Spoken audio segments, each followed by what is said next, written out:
Welcome back to Lost World 3DS, and now we're doing Skyroad.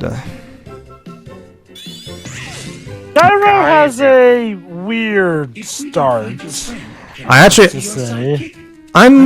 can say it's a rocky road. I'm fine with the first zone. I'm not okay with the second zone, and I hate the third zone, but I'll get into it as we go. No matter what happens, I won't fail. I mean, really? If anything, I thought you'd be weirded out by the first zone more than the second zone, given how it starts. Well, how about this? Let's just go one for one. Yeah, I can still hear you. That cutscene's funny. I'm over here, seriously, I'm over here. Okay. So here's a weird thing. The first zone is the casino from Frozen Factory. Well, okay. To be fair, they did tailor it so that it now takes place in Skyroad. Yeah, it is. Weird thing to do. Yeah, it's kind of weird how these games have this thing where, I mean, why not make a casino themed world? Like, why is it that we have Frozen Factory Zone 2 or Act 2 in the console version be a casino night stage all of a sudden, and in this game it's Skyroad that has the random casino levels? I mean, why not make just a casino world for these? I mean, making a whole casino world, I guess, may have been a bit weird given how it's lost text, and I guess we're to assume that Eggman's the one who constructed the casino. Although now this makes me wonder, is there an entire city down there on this lost text that we don't know about? Or are we overlooking the world below us? I don't even know. But yeah, that is a good point that Dwebs just brought up, actually, Shiroi. This game is actually the 3D debut of the Slicers. Yeah, didn't we already go over that in our Wii U commentary? Did we? I don't even remember. Dude, you did that back in 2015. That was a long time. How would the slices even work in? The slices work well in 3D. Oh well, they're basically they're just slicers in 3D. Yeah, okay, like Twibs. The main thing about slicers is just that they throw their ammunition at you. Like, that's it. They're not hard to make work in 3D. Not really, no. They work exactly like you'd expect. I mean, hell, I guess Bound Wonderworld did show that you could play as a slicer in 3D. Yeah, true. It's that being said. Yes, Dedge. Nothing. I was just humming the song. No reason. Oh yeah. I actually really love this track. Actually, yeah, this track is really good. Actually, yeah. I still don't care for the. I still don't care for the egg pawns to require multi-charged homing attacks. This was never a thing. I'm gonna be honest, I never liked that. Well, no. I don't know about the egg pawns themselves. My problem is that for some reason in this game, in order to defeat a simple egg pawn, you have to use the multi-reticle homing attack thingy, and I don't get why. The egg pawns have always been very easy to defeat. They're kind of the Goombas of the 3D games. So remember Heroes, because they took multiple hits to take. Wait. Hold on. Even the base egg pawns. Yeah, you had to hit them like twice or something. Wasn't like you probably never noticed because you were leveled up enough to the point where I you guess could take them out easily. And I don't. Okay, yeah. Well, the same thing applies. Like, I don't care for enemies with health bars in Sonic games at all. Go on. Hey, I prefer health bars for bosses. Obviously. Enemies is like no. Not for standard enemies. It's because it feels like it's more just an excuse to pad the levels out. Like, here's a section where we'll lock you in until you defeat all these enemies. I know why they had to do it for Heroes, because it's like, what's the point of the team mechanic? But at the same time, it's no. I'm fine with it in Heroes, but I can agree how it was a pain in the rush. And 06. Definitely 06 was the one that did it the worst. Well, okay, I'm fine with it in Shadow, because in Shadow you can just use the guns to kill them very quickly. So it's it's still, come on. Oh no! It's a Sonic. No, Deji. I still don't like it on principle. But that being said, in Shadow it's bearable because you can just use the guns to defeat them very quickly with no issue. So. Can I just say this? I still find it ironic that despite Shadow's infamousness for being all dark and gritty, not only did it arguably feel more like a Sonic game than the actual Sonic 06, but it still was arguably one of the series that tried doing the whole dark thing better than a lot of other series were trying at the time, because that one still retained its identity as being in the Sonic world. Yes, even with Sonic saying "damn." Because it's weird because during that generation, a lot of franchises wanted to try to attract that older demographic. And they did it terribly. Like, okay, no, because you look at Jak and Daxter. Like after the first game, you look at Jak 2. It's like, what the? Yeah, I don't know. Then you had Ratchet Deadlock doing that as well. That's why I don't. Also had Mario Strikers as well going for that. It's like, what? Yeah, that's one of the big reasons why. Sorry, go on. And then there was also Prince of Persia 2. And Ratchet and Ratchet Deadlocked. Deadlocked also had a. That one. Yeah, that. Did he? Okay, sorry. It's like. Still though, feel free to go on about Deadlocked. It's like. Again, it was a weird trend for me, like because I never really understood it personally, like. It's a big problem that makes the entire Jak trilogy so inconsistent, and it really is. I don't. And yet, for some reason, I find Deadlock to be an even weirder one because okay, don't get me wrong, Jak and Daxter had no business being that dark, and thank goodness Jak 3 tried to right the ship. I'm not sure if it succeeded, but it tried real hard. Jak 3 was just Mad Max. Basically. That said, though. Ratchet and Clank Deadlocked. What the hell are you doing? Like, okay, look, I get it. Yes, the series has had adult themes.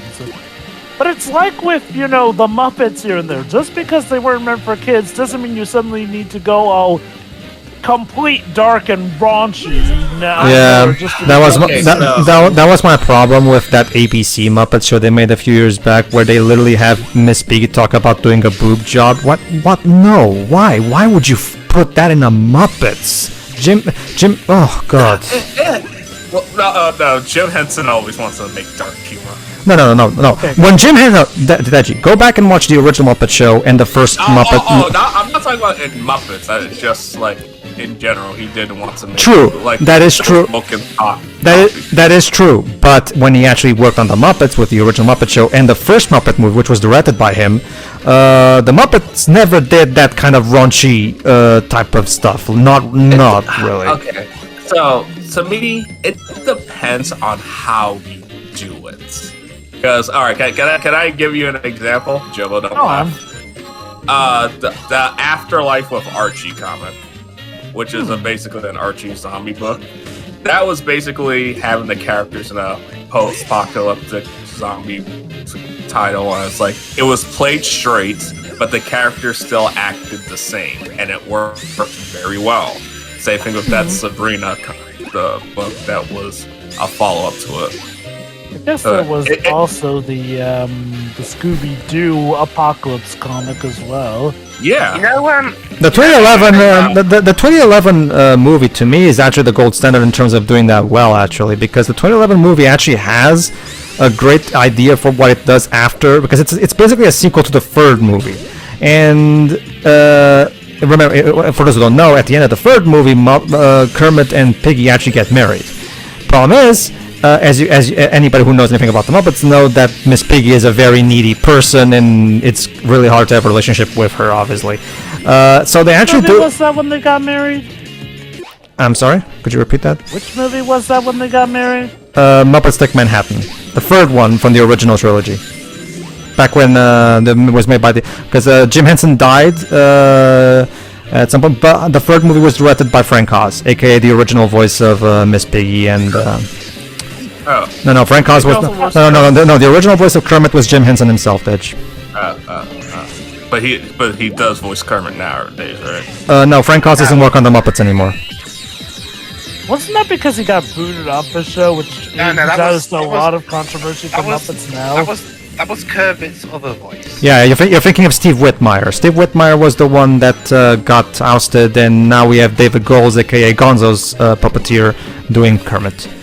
Heard mixed things about how Kermit sounds in Muppets now. It's because nothing about the show itself. See, the problem is that it was a very rushed replacement job, and as a result, they didn't really go out and look for anybody who sounds like Jim or Steve.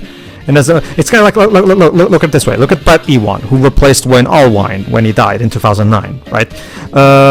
And when Brett Ewan even specified in an interview that the idea for replacement actually started before he died, because Wayne was having health issues, and he told Disney about it. So Disney actually started looking for someone to study under him.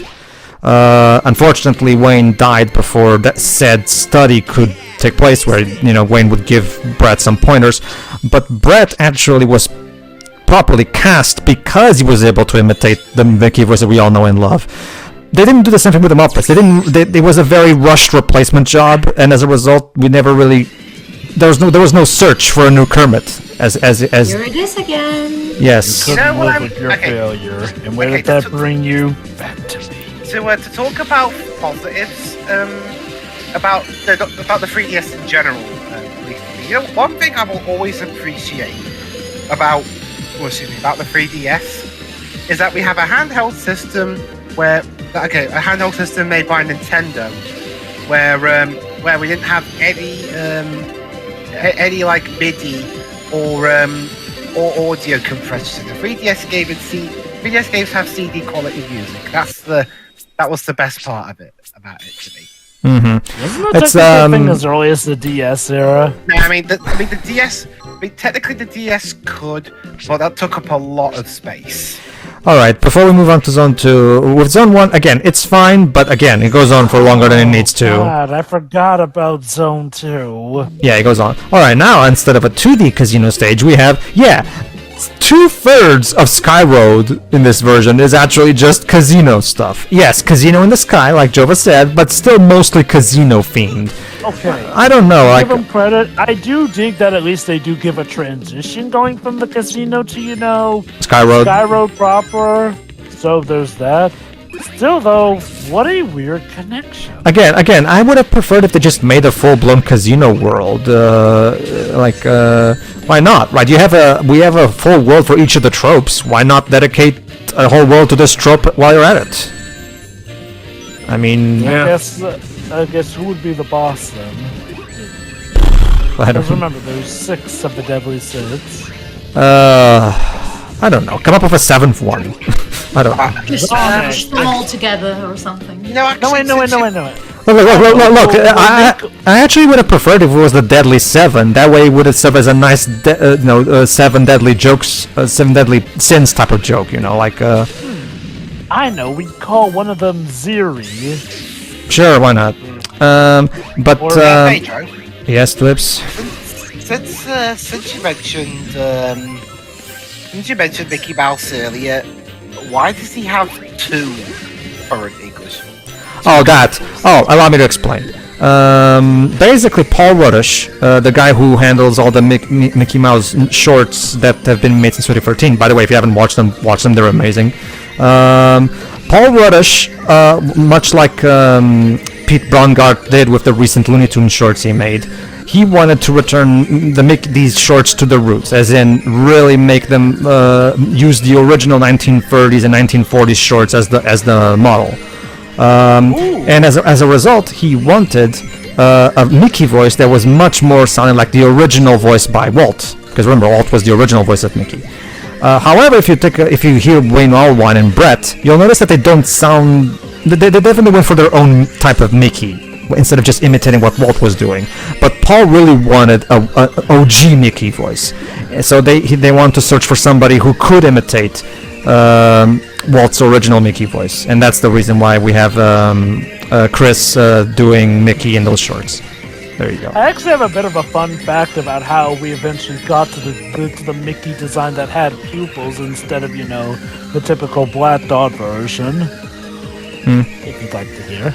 Let me just finish off my earlier point real quick. Yeah. Okay. See, here's the thing. Here's the thing with the Muppets. Like, see, in the third movie, Piggy and Kermit get married.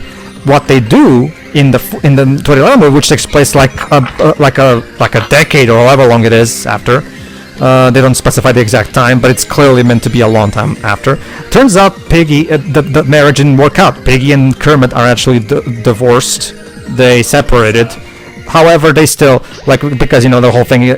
So they actually do a good thing of just because you two love each other doesn't necessarily mean the relationship will work. But because it takes more than just love to make a relationship work. You have to have compatible personalities. You have to have. Well, you get my point. So they actually did a good job of exploring that particular topic without feeling like they did it in a way that still felt Muppety, and it didn't feel like the movie was trying too hard. Look how deep and mature we are. It felt sincere and confident without being unsubtle about it. So that's definitely a way you can do it. It's just that the ABC show that no, I'm sorry. The whole when I heard Miss Piggy say that she wanted to get a boob job, I kind of died a bit inside, to be honest with you. As a longtime Muppets fan, why would you have Miss Piggy? It's like, imagine if you heard Minnie say that. It's just, just no. If I am to be fair, from what I've heard, if they could have done that stuff in the original Muppet Show, apparently they may have going off of it. At least it doesn't seem like it's something that Jim Henson would have balked at, from what I have understood about the history of the Muppets and what Jim's... I can speak for Jim, Joe. I can speak for... When you say the original Muppets, so Joe, do you mean the one that was recorded here in Britain? Yeah, the 1970s one. Okay. With Jim Henson. See, it's like I said to Deji Joe. Yes, Jim Henson was a big fan of dark, mature stuff. That being said, that was for his own original non-Muppet projects. In the actual Muppet material that he actually directed, he didn't do that kind of stuff, so he knew how to separate the two. Well, that was arguably due to regulations. Now, that's it. I'm not saying that all of the Muppets... I wish there was a better way to differentiate that show. Yes. I hate when ABC shows have... Muppets. Yeah, the issue with ABC's Muppets... Hold on, let me quickly mention this real quick. Yeah, if you manage to screw up, this is another problem I have with this level. One minimal error where you run out of wisp meter and you fall and you have to climb up all over again. So this is exactly why I have a problem with Sonic levels that are just platforms above not above a bottomless pit. Like a minimum mistake will probably mean you have to redo a lot of progress. Go on, Joe, continue. The thing with the Muppets is again, from what I understand, what a lot of people do bring up is supposedly the reason, the Muppets was essentially the show that got away with what it could. It did have plenty of adult stuff, and it was arguably something meant for adults here. I do get what people mean when they bring that up, and I don't inherently mind the idea of Miss Piggy wanting to get breast implants. What I do mind is the execution of it. Here's a good example. Samurai Jack Season 5. That is essentially the show with bikini gloves literally taken off because, since it's now an Adult Swim, we can do a lot more stuff that we couldn't do. That being said, the original show was already pretty hardcore when you get down to it. Honestly, it would have been pretty gory if we did have humans right there from the get-go. And arguably, Samurai Jack Season 5 is essentially that. An extension, but now allowed to do a lot more adult things. Even the iCarly revival now has the characters swearing a bit, but it doesn't feel like it's edgy. And most are saying oh, god damn, or whatnot. And it makes sense. They're adults now, but it never feels like we're getting uber raunchy. I think the problem with the Muppets thing is it's not so much that she wants that. It's it was in a sea of very questionable stuff with it. It's been pretty much well documented at this point that ABC's Muppets had a very troubled development year. How troubled? Well, so troubled that they actually changed the show's head halfway through. And you can tell because there finally was a massive improvement. See, the major problem with with ABC's Muppets first half is it's one of those ones that goes about kind of being with, a not as glamorous and happy setting here and there. To the point where Miss Piggy wanting breast implants doesn't feel like a funny joke. It just feels like, one of the bouts of them trying to be taken seriously. If it comes out next... Wasn't ABC's Muppets basically The Office? Yeah. Yeah, it was basically a Muppet version of The Office, basically. The Office and its not so great moments. And you know what? I can see something like Muppets The Office working here. They just needed to do it better, which they started to do. Oh, well, okay, actually no, they succeeded in the second half of the first season. Problem was the damage had been done by that first half. To me, Sorry, go on. Finish. I thought you were done. The first half has tons of problems here. Characters being dicks for the sake of dicks. Mrs. Piggy and the level just ends. Too much of a dick to Kermit here and there. And, well, it just feels like it's too dreary. Yeah. Because the second half finally started to clean its act up, thank goodness. Okay. It's weird. Okay. According to the level progression bar on the bottom screen, it looked like I still had a bit of more level to go, but then suddenly capsule. Like, sometimes the pacing of the levels feels a bit off. Hello. Anyway, so fun fact about the Mickey design thing. Mickey first started having pupils as an accent here. As you may recall, Walt Disney had recently released the Snow White film, and it was a great success. So to reward his staff, he wanted to have a crazy party. That party ended up being very crazy, more crazy than anyone could have imagined, but that's not the main point here. An invitation and announcement for it was made. But the inker at the time wasn't sure about how to do Mickey, so he kind of accidentally gave Mickey pupils. And thankfully, Walt ended up actually liking it. It helped make Mickey more expressive and was much more of an ease to the animators, you know, to help express where Mickey was looking. Whereas with the black dots here, it was a very experimental time in animation. So yeah. So there you go. Mickey started having pupils and had his, I guess his not quite classic look, but his what's a good word for it? The pupils look.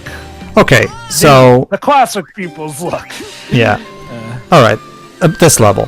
My problem with this level is, of course, it hinges on, once again, this rocket that is once again controlled by gyro controls. What is your fascination with gyro dimps?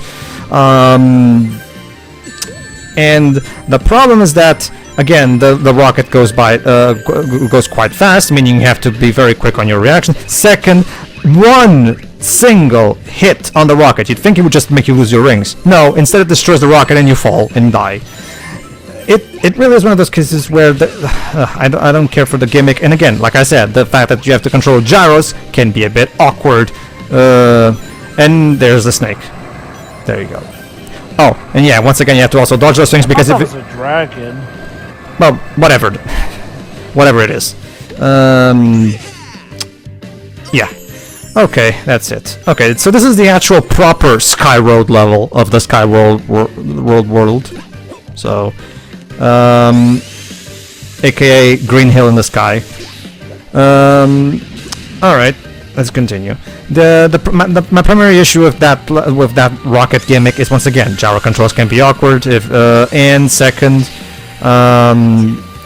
I feel like you should have still, at the very least, only lose all your rings once, and then if you get it a second time, you die. Like, allow it for 2 hits.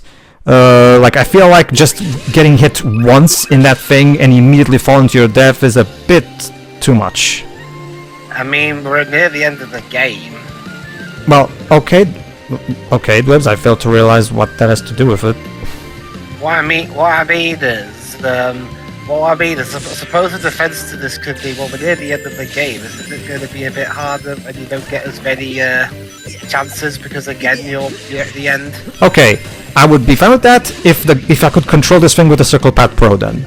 At least give me that. I don't want to control with gyro controls. There's no need for this. It's awkward. Like, seriously. Sorry. Okay, if you win, okay, it's either one of the two, Dwebs. Either make it so that I can be hit once before I die, or replace the controls with proper button controls. One of the two. Go on. You know what? You're actually. I just got another idea that Pedro would love. A Sonic game controlled entirely with gyro. That with hardware, not free rides. Yeah, Free Rider. Yeah, I was about to say we already have one. It's called Sonic Free Riders. Yeah, I mean, it's like I thought about that little caveat as well. I still can't believe that Microsoft honestly thought making an entire console centered around that monstrosity was actually a good idea. I still can't believe that. God, that's fucking. Oh my god. Since we're ripping into that hole. All right. Let me just. For this one, let me just follow up on what. Slicer in 3D. Yeah, there you go. Well, I said. To follow up on what Jova was saying.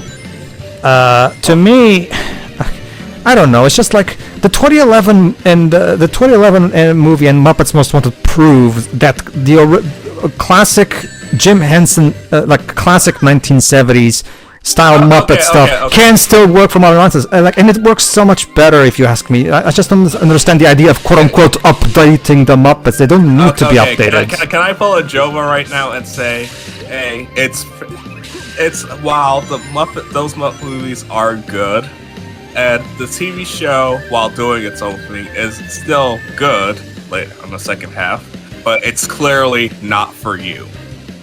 Well, obviously, that goes without saying. It's just that my thing is that the Muppets have always been a family-friendly franchise. Yes, there are adult stuff in it, jokes, but it's also something that feels like it also felt like it was something for all ages. That's my basic point.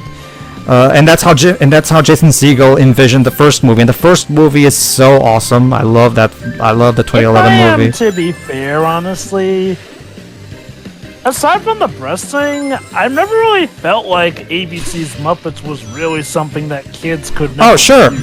I mean, for all I know, yeah, like you said, for all I know, yeah, it does get better in the second half and whatever. Like, it's just that when I first heard her say that, I was so turned off by it that I just didn't want to watch anymore. I'm sorry. It's just like... Admittedly, that is like one line in the thing, and I feel like you should probably... We should watch that. Look, Deji. Look, let me put it this way. What's like a very beloved childhood character for you? Mario. Imagine if in the upcoming Mario movie they have Princess Peach talk about how Mario's dick is too small. Well, they're not going to have. That's not going to happen. Well, I know, but go with my hypothetical scenario, please, if you don't mind. Yeah, exactly. It's just it just feels wrong. You could have just mentioned Riverdale, and I would have been like, ugh. No, well, you get my point though, right? Like it just feels wrong. Like. Yeah, but was that the only thing you saw about the show? Well, I haven't seen. I only just tried watching like the first two or something. I wasn't particular. I didn't like them, so I just stopped watching. So go back to segue into something else, but still on the same level. Because holy crap, this level is frustrating. I know. Actually, we were discussing something earlier. The reverse of the whole taking an established IP and trying to make it for an older demographic. Look at TMNT. Yeah. The reverse completely happened, where it's like it was for teenagers / adults because a parody of Daredevil, and edgy comics. But then the cartoon comes out. It comes out as like this. Weird. Yeah, exactly. Like, especially because the original comic was already meant to be, gritty and everything anyway. But no, like as someone who grew up with that, no, I can also vouch for what Deji is saying, because I actually really loved the first live-action TMNT movie, and it was a much darker take on the Turtles compared to the cartoon that was going on at the time. But here's the thing: the reason that worked is because the characters still acted like you'd expect them to do. Outside of the. I don't think the Turtles in the '80s shit cartoon acted the same as that they did in the comics. Well, no. That's what I'm saying, Dej. That's what I'm saying. Okay. Yes, that is true. Yes. The movie. Okay, let me put it this way. You have to understand that. From the perspective of kids of my generation, where we grew up with the cartoon, we wouldn't even know where there was a comic. So you have to try to understand our perspective back in the. I get it. Sure. I'm just saying, in the context of the grand scale of things. Oh yeah, definitely. There's a reason why Peter Lard hates the '80s shit. Yes, I understand.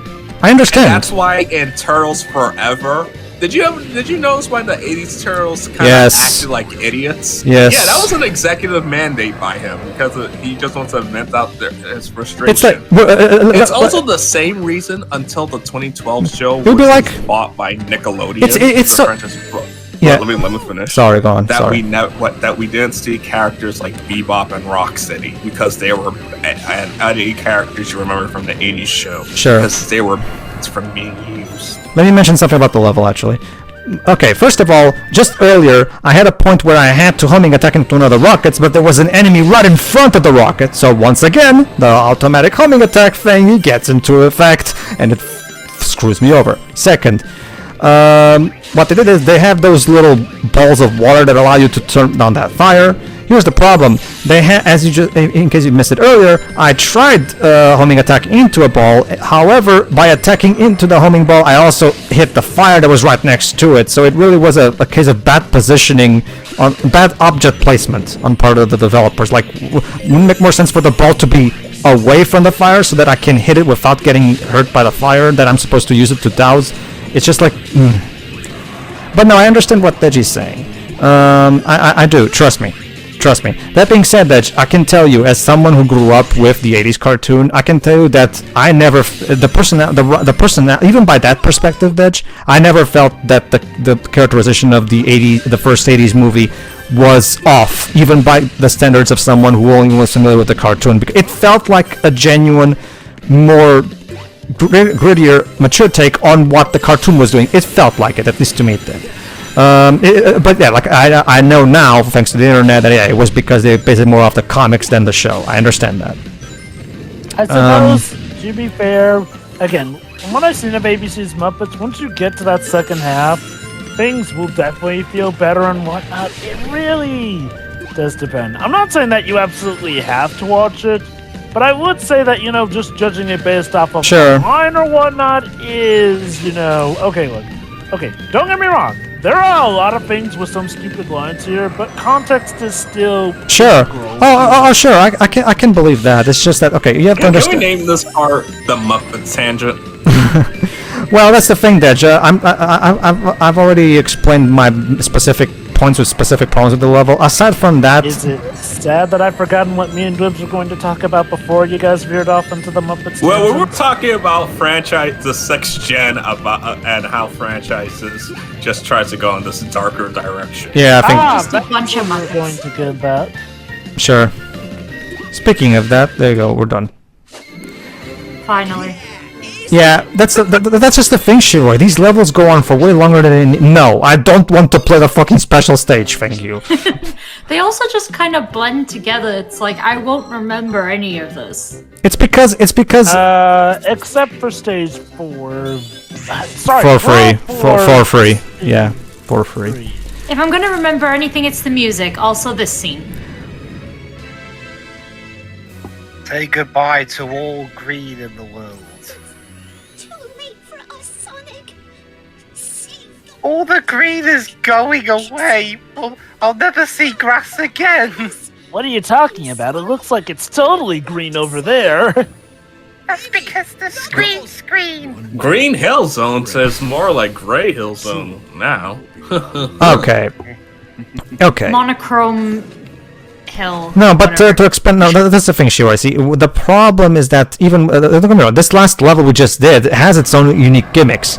It's just that they don't stand out that much because unless you're actually playing them. That's the reason why you feel like the things blend in. Anyway, a normal homing attack against Zavok will be blocked. You can break his guard by locking 3 targets onto him and then using a homing attack. Basically, unlike on the console version where you have to use the kick to break Zavok's guard, in here you have, since there's no kick, what you have to do is you have to use a multi-charged homing attack. Immediately from the get-go. This is actually another one case that I will also give some credit to this version. I actually prefer this Zavok boss battle over the Sky Road Zavok boss battle, the one from Sky Road Act 4 from the console game. I actually really dig this particular gimmick where you can actually... First of all, one thing... Oh yeah, can I mention this? You know the Jova. You know that Sky Road level where you're flying with Sonic, right? where you have to hold the jump button to descend and shit like that. I actually would have liked that level better if it controlled like it does in this boss. Where in this boss you can just use a Circle Pad Pro to just go up and down and all around. You have complete full control of Sonic. You're literally flying as Sonic. Like, and I actually think this kind of control would have helped that level as well. Again, hybrid of both versions would have been really cool. I agree.